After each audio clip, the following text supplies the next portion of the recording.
So what we're going to do now is create a few more details on the top properties by price paid. We're going to do that on the detail page. So I'll change over there first. And I'm going to remove the time series.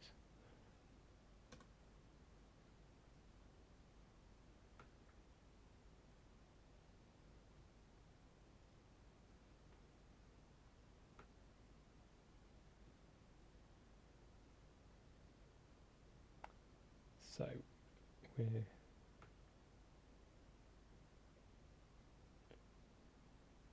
to start with a text box.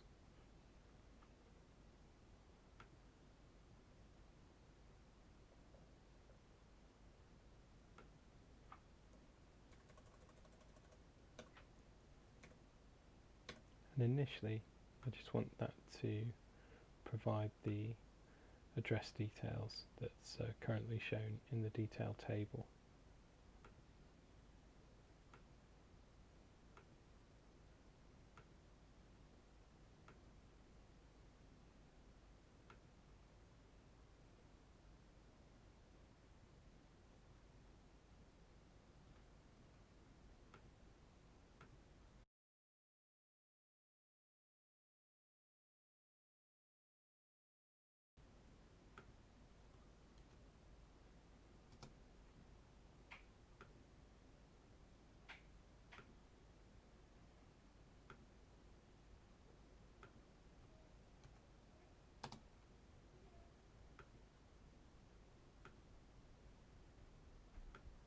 So you can see here we're going to be displaying in this text box the result of the detail table 1 address column, row 0. I save that. You can see that that matches up. Now I'm going to do this for the first 3 listed, so I could do it the same way I just have, or I can copy the widget.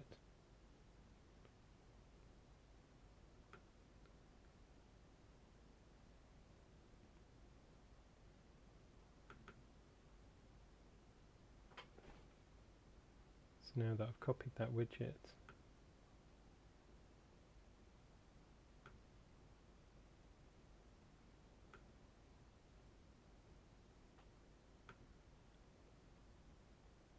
if I go in and edit it, this time this is for effectively the second row, so we're displaying from 1 rather than 0. Save. So we've got 80 Church Road, MK17 17A. Then if I copy that widget again,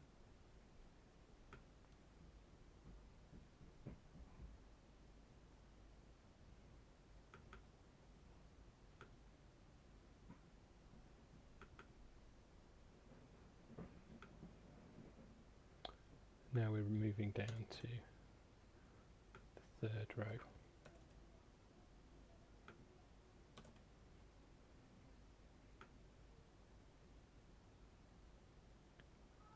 Okay, so now I'm just going to start adding in those additional details for these top 3 addresses.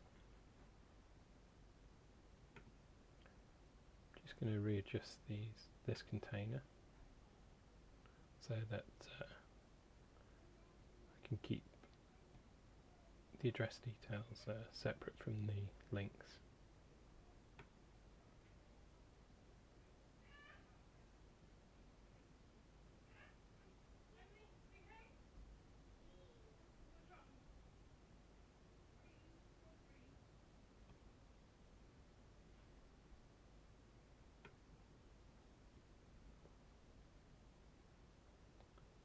So we'll do a few of these, just show you the first couple, and then I'll pause the recording and fill in the rest. So the first link I think it would be good to create is just to the property on a map.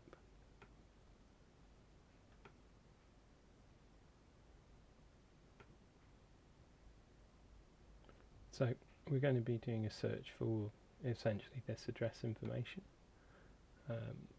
So as we've already done the interactions or bindings to produce that, I'm going to take a copy of that.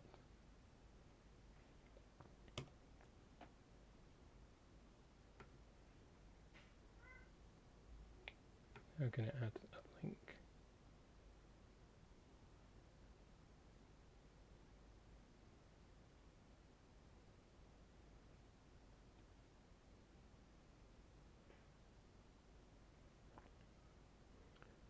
Okay, so we're going to link that page to a URL.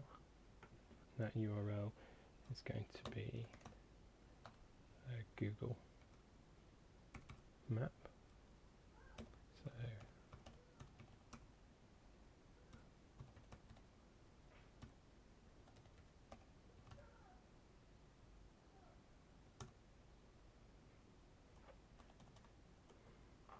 So I'm just putting those stars in because I'll go into the advanced editor in a moment and replace them. For the button title,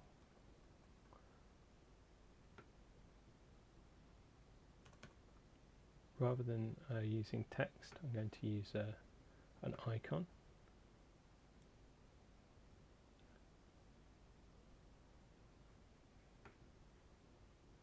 So I've gone to Emojipedia here, has icons for almost anything you can imagine.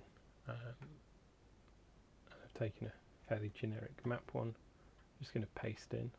It's a bit small, so I'm just going to up the size of it, make it a bit clearer, more visible. Okay, so now I've got my map icon.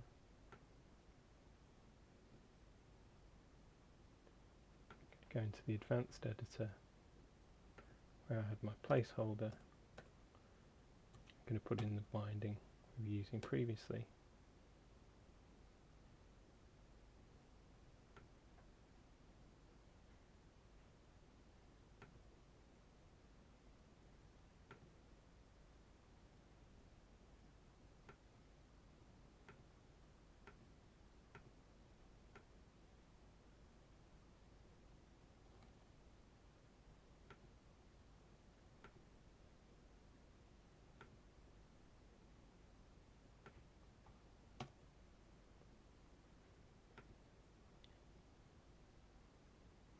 Final thing I'm going to do is just center that text.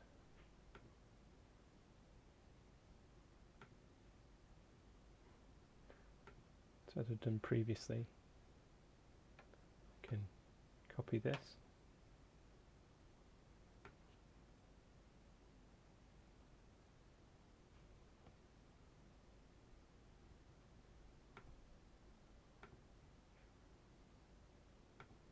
go into the advanced editor, change the row it's looking at.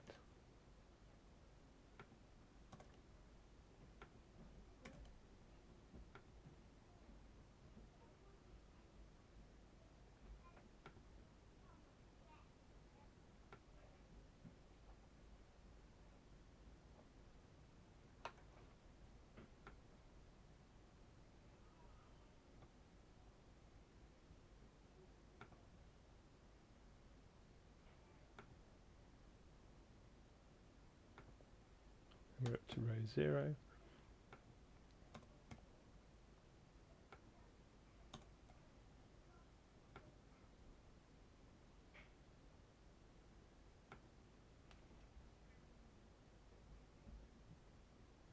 Okay, so now if we click on the map link, that should take us to a search for Google Maps on this address.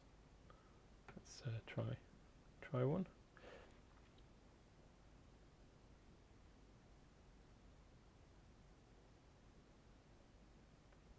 So we can see there it's searching on 80 Church Road in the correct postcode, and that's taken us to the correct address, and is showing us a street view of the property we were looking at, the second one in the table.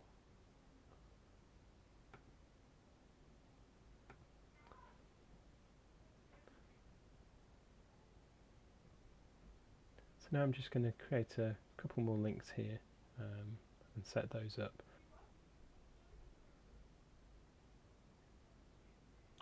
So I just paused it there for a minute just to create these other detail links. They were set up in exactly the same way as map, using an icon and then with a URL link. The only difference is the crime statistics we're looking at are based on postcode, so I don't need to pass in the street address detail, and the school search requires a town name, so we've pulled in that extra detail. But other than that, they're set up just like map. If we just have a quick look at the crime one, so you can see, using an icon, going to the advanced editor, I've got the link I want to go to, and then the interaction giving me the postcode.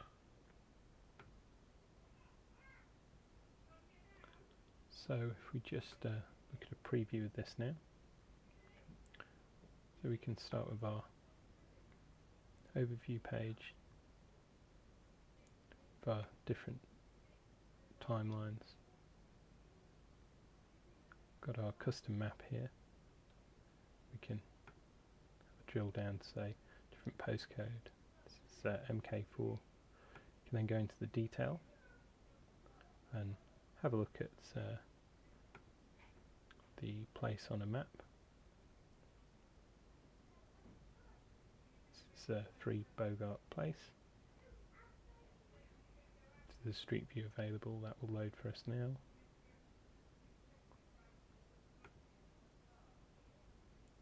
Just whilst that's happening, just open the school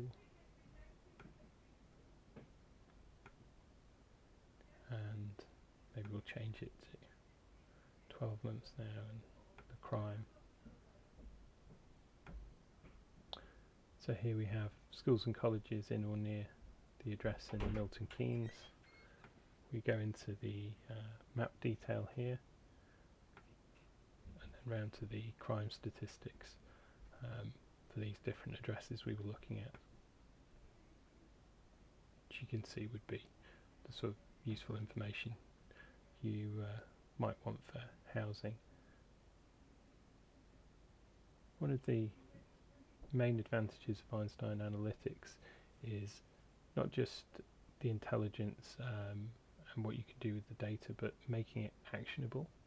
Now here it's a bit unusual because we've taken an external data set, and as I said in one of the first or second recordings, the normal use case for Einstein analytics would be with Salesforce data.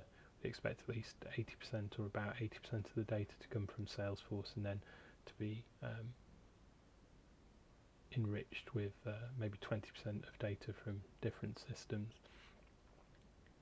That data from Salesforce you would action within Salesforce, and there'll be another demo and tutorial about those Salesforce actions, but showing these third-party ones just gives you an idea of just how deeply you can action the data and dashboards that you create with Einstein Analytics.